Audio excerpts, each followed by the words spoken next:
How's it, everyone? This is Lolcohol with an update to the Lightning Conduit build. The build has been performing really well. I am running into some issues in later red maps, but that's primarily to do with just the mods that are appearing on corrupted maps. On normal, just tier 16s where you can choose the mods and they aren't corrupted into like these crazy things with 8 mods, it does fine. But then sometimes you get these maps that are just completely deadly, and that's something I'm working on. So let's go over some of the changes that have happened with the build since the original guide. So firstly, I was using a crystal wand with fractured +1 all. Someone gave this to me, but they were selling for about 5 chaos. But instead, what I've done is started using the Singularity. I saw some people using this, and it actually adds a lot of damage. Also gives increased damage with hits and ailments against hindered enemies, and it hinders enemies and gives us cast speed and gives us flat lightning. So this is actually a better option, and it's super cheap. I paid, I think, 20 chaos for this one, which is really well rolled. If you just get a basic one, it's about 1 chaos. So this really good item, hinder, nice for defensiveness. Also, another big change is, and this is something I saw a lot of people doing, but I decided to try myself, Shaper of Winter, right? So previously I was going Bastion of Elements. I felt like, this is more defensive because we can't take reflected elemental damage. Also, it absorbs some elemental damage. However, I think Shaper of Winter is actually better, not only for damage, but also for defensiveness, because everything is getting chilled and slowed, and slower things means they don't kill you as quickly. And on top of that, with the hinder from Singularity, that actually adds a nice defensive layer. It also allows us to pop in Hypothermia, which gives us more damage against chilled enemies. And with Shaper of Winter, everything is always chilled, so this is actually a lot more damage. I swapped out Lightning Penetration for Hypothermia, and this is good because it freezes stuff as well, and freezing stuff is good. Another thing, I'm using Wrath instead of Zealotry with Divine Blessing. This seems to add a bit more damage in PoB, so using that instead. I bought this for 2 chaos, so if you're using Zealotry, don't worry, you can swap over to Wrath super cheaply. Also, I'm using, ignore this Overflowing Chalice. I'm using it as a Sulphur Flask because I didn't have a normal Sulphur Flask, but I had this, so we're using this. Consecrated Ground is good, but it also gives us increased damage, so that's why we're using this one. I do really need to get just a normal Sulphur Flask, and then we're going Granite Flask and Quicksilver Flask, and 2 of these to try not die so much. But once we get rid of these, we can use maybe like an Onslaught Flask or a Jade Flask once we slip in Grace. Another thing that has changed, I'm using chain support on my Orb of Storms. You don't need to worry about this unless you pick up this Thread of Hope. I'm using this to hit these 2 nodes to save points, but the only downside is I cannot take this mastery now. So we're still using lightning damage with non-crit is lucky, and maximum effect of shock. We're not picking up the shock's spread because we have elemental proliferation over here. And then we're using chain support instead of the non-projectile chaining skills chain +1 times. We can just use this instead. This is still going to apply a max shock, so don't worry, we're not losing out by not using something else like added lightning damage. Or we should be using Onslaught. Once I get a 6th link, I think I'm going to pop in Onslaught. But for now, chain, that solves the problem of this Thread of Hope.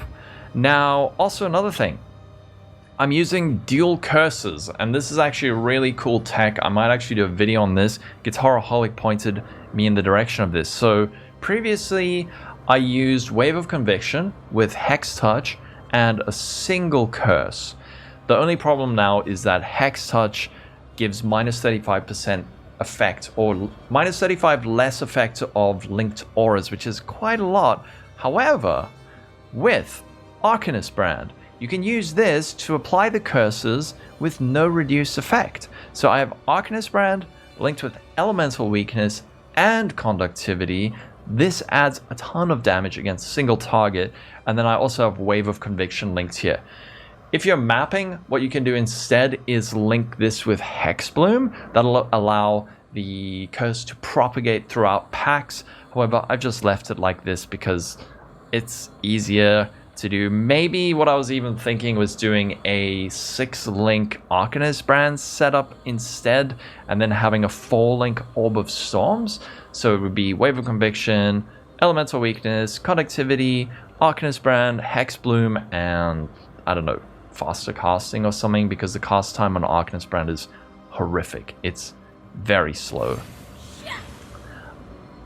Now, survivability issues. I've done what I can. I have 5,300 life and energy shield. Mind over matter. I've never ever liked this skill, this keystone. It just always feels bad to me. Even with leech, I don't know. If you get locked into a pack of mobs and they hit you, you just can't cast any spells. Your energy shield is out, so you just straight up die. However, I think if you get enough energy shield recharge and enough leech, it should feel good, but I'm not actually using it yet, so I've taken that off.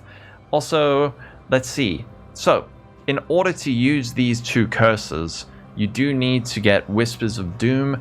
I actually had allocated these 4 points, but once I was able to anoint Whispers of Doom, which is 3 golden oils, which costs about 90 chaos, I allocated that, saved about 4 points, 1, 2, 3, 4 points, which I could then pop in on the rest of the tree. I'm using Lethe Shade to try and die less to dots, and I think that's the end of the main changes. Another thing that does kill me is stun. Stun wrecks. So I'm thinking we have 25% chance to avoid interruption from stuns while casting.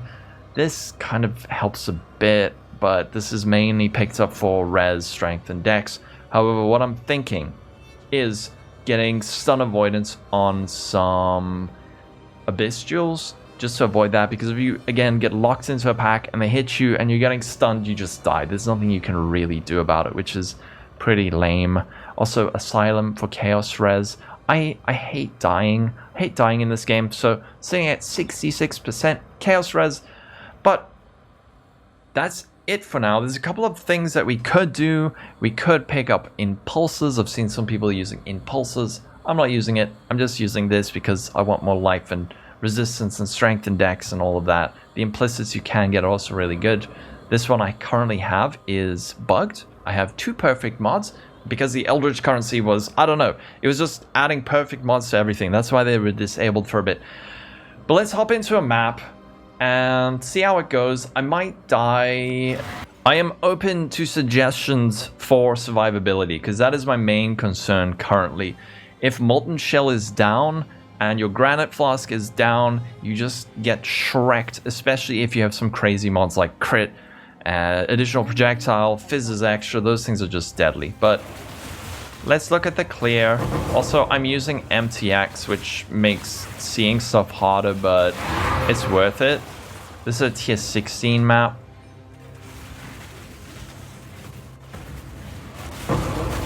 Another thing is I am doing kind of rippy content. So I'm spec'd into Essence and Expedition, which combined are...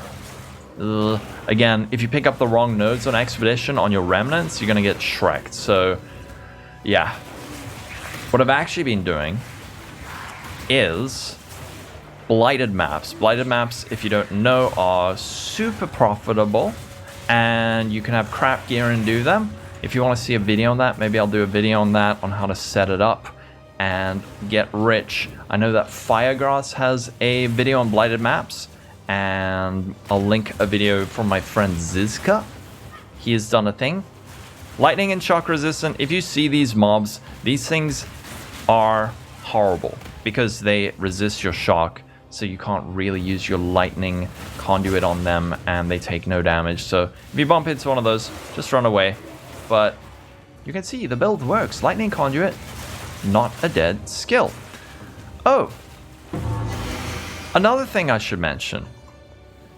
Shield charge, right? Make sure you're using shield charge. This allows for much better mobility. Oh, you see, that's something that either spell block or spell suppression would fix. So I haven't gone the spell suppression route yet, but I think maybe that's probably the next step of survivability. So things like that don't happen as much. Could also slip in Tempest Shield with life gain on block and glancing blows, but it's kind of, you're going to be spread really thin at that point. So I was saying, shield charge, very good for mobility. This build doesn't have crazy high movement speed, so slipping in a shield charge with faster attacks will allow you to navigate the map more quickly. However, also make sure to use Frostblink on top of that, just to get up and down certain kinds of terrain. And also, it allows you to move really quickly, kind of instantly, like that. If you want to dodge a pack of thralls, just do that. But you can see the build works. It's not bad. We might actually get an invitation now and be able to do Eater of Worlds, and then we'll see how cringe the build is. Come on. Oh boy, we are so dead. This is when you're meant to log out. Single target is pretty good, especially with the dual curses. Right now, it's not that impressive, but it's fine. It's good. We'll see how it goes against the boss. We'll see how many times we die. I don't know why this guy is doing so much damage.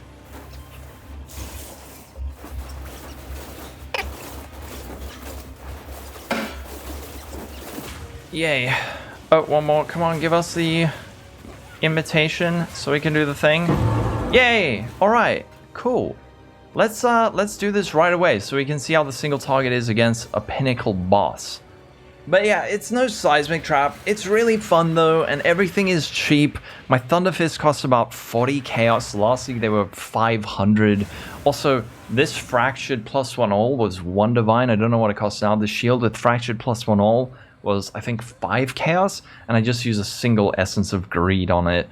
So a lot of the gear is really cheap, especially compared to what all the meta people are playing. So that is so loud. Battle for control. Riding mass. Hey, we can kill stuff. Uh-oh. Riding mass. Inescapable doom.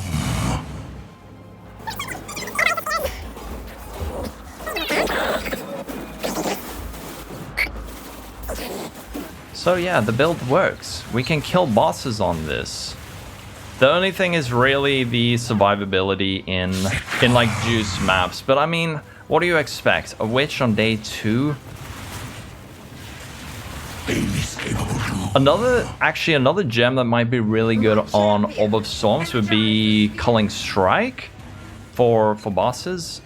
So instead of maybe Ellie Prolif, when you do a boss, get on a Culling Strike, and then he would be dead now.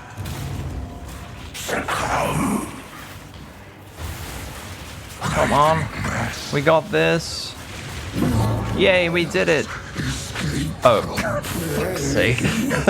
PoE moment in a nutshell, but yeah, okay, pretty much deathless. The build has single target. It can survive, at least, so I feel like that covers it for now. Please, if you're playing this build, let me know your experience. Let me know if you feel there are any adjustments. I'm going to link this exact current build in the description below so you can have a look at it, maybe make some adjustments on your own build, and possibly even make some suggestions. I'm fully open. If you see something in my POB that you're like, that's wrong, maybe try this instead, let me know. I'm not going to be offended. I would like my build to be as good as possible, and so that I can share it with everyone so that their builds are as good as possible. I'm not going to be offended by that. But that's going to be it, everyone. If you're playing Lightning Conduit, I hope you're enjoying Lightning Conduit. I certainly am. I'm going to keep doing blighted maps. Be sure to give me a follow on Twitch. I will be streaming this week. And that's about it. Have a wonderful day, everyone. Stay safe. Catch you in the next video. Bye-bye.